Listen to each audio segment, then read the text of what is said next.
What's up everybody, it's Rue the Dude, and today we will be talking about a Fortnite gaming machine for only $350. That's right, $350 to play Fortnite at 1080p. Don't believe me? Watch the video and you'll find out how well this computer runs. Anyways, today we have a like goal of 8 likes, so let's get there, and also I'd really appreciate it if you subscribed. I'm really close to 250 subscribers, and it would be awesome if I made it there, so please hit that subscribe button.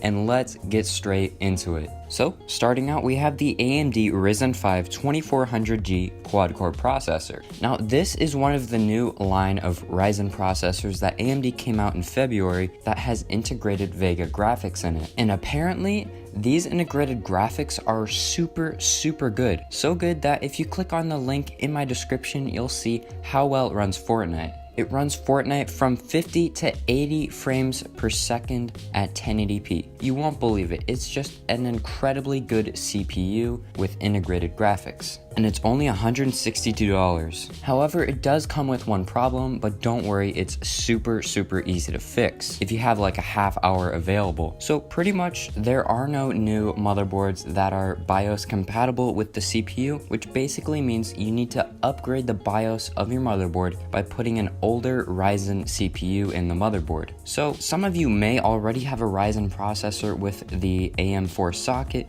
and it won't be a problem for you. But if you don't, you're gonna have to go on AMD's website and go to this link here where you fill out a form and they will send you a temporary CPU so you can upgrade your BIOS. Or you could also go to a local computer hardware store and I bet you they will gladly upgrade your BIOS for free, or maybe a small little charge. Either way, it's a really easy fix, and don't worry, it won't be a big hassle. So now that we got that mess out of the way, we're moving on to the motherboard. For the motherboard, we're using the ASRock A320M Micro ATX motherboard for $47. Now, there's nothing much to say about this motherboard. Pretty much, it'll be able to hold your CPU, your RAM, all that good stuff, and hold it all together. And it's made by ASRock, a pretty good computer hardware company. Next up, for our memory, let's keep in mind that memory is sadly super expensive right now, but nonetheless, we're using the Patriot 8GB DDR4 memory for $80. Now, this is the cheapest 2 sticks of 4GB you can get right now, which isn't a bad thing. All of them are pretty much the same, but this is the best you're gonna get if you want to keep your budget at $350. Next up, for our storage, we're using the WD Caviar Blue 500GB internal hard drive. Now yes, hard drives are fading away, but they're still usable and there's nothing really wrong with them, especially since they're so much cheaper than SSD cards and a lot of people still cannot afford them for their PC builds. Heck, I still use one. But anyways, 500GB is quite a lot of storage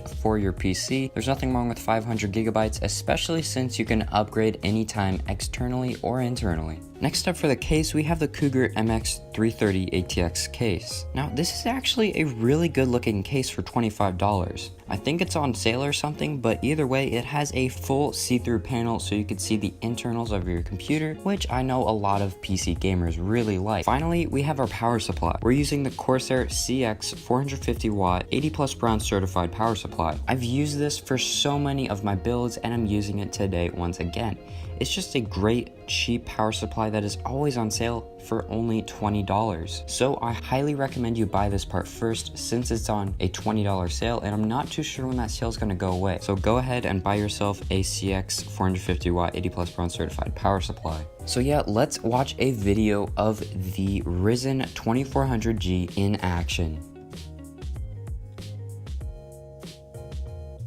So as you can see here with this video, we're getting around 80, 60, around there, that good of a frame rate with just a CPU and no graphics card. Also, the best part of this build is since you don't have a graphics card, you could totally save up $200 and just go add one in, especially since your build is already so good.